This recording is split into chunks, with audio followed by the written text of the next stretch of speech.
Evening, and thank you for joining us. Whether just down the street or across multiple counties, law enforcement pursuit can bring significant risk to the public, even to those who are not involved.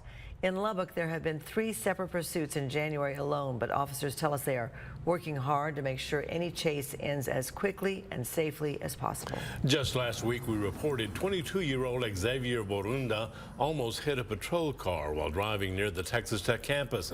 The officer went after him and tried to pull him over, but Borunda refused to stop and drove over a median onto University. That's when he hit a car driven by 22-year-old Alexa Kronicki.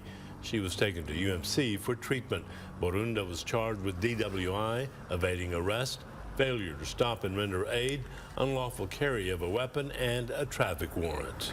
Tonight, KCBD News Channel 11's Dylan Villa spoke with a member of the Lubbock Police Department to learn what prompts a pursuit and what measures an officer can take to end it. Pursuit is unfortunately a necessary evil in law enforcement, and so there's so much that goes into it. Lieutenant Brady Cross says when a pursuit happens, communication is key to make sure things are being handled properly.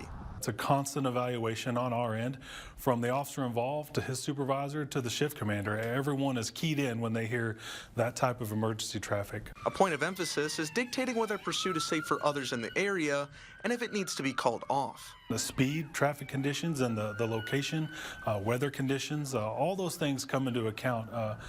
As far as our judgment is risk versus need, are we going to continue this pursuit or are we going to abandon it? Cross adds the department is investing money into new fleet vehicles and more lighting that will allow them to be more visible in an emergency response.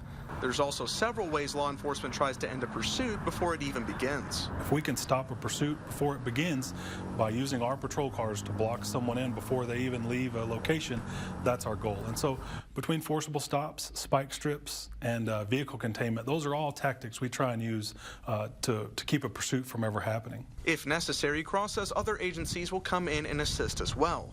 A review is conducted after each one to see how efforts can be improved. One we had last week was in the 19th and University area, and that pursuit was less than a block long. I mean, once we get behind someone with our lights and sirens on and they're evading us, it is what it is. It's a pursuit. When you hear pursuit, it's not always something that goes across the whole city or out of the county and involves tons of agencies. Sometimes it's a few blocks long and people abandon and jump out and run. And so our officers do a fantastic job of setting up a perimeter and apprehending folks when they end quickly like that. Dylan Villa, KCBD News Channel 11.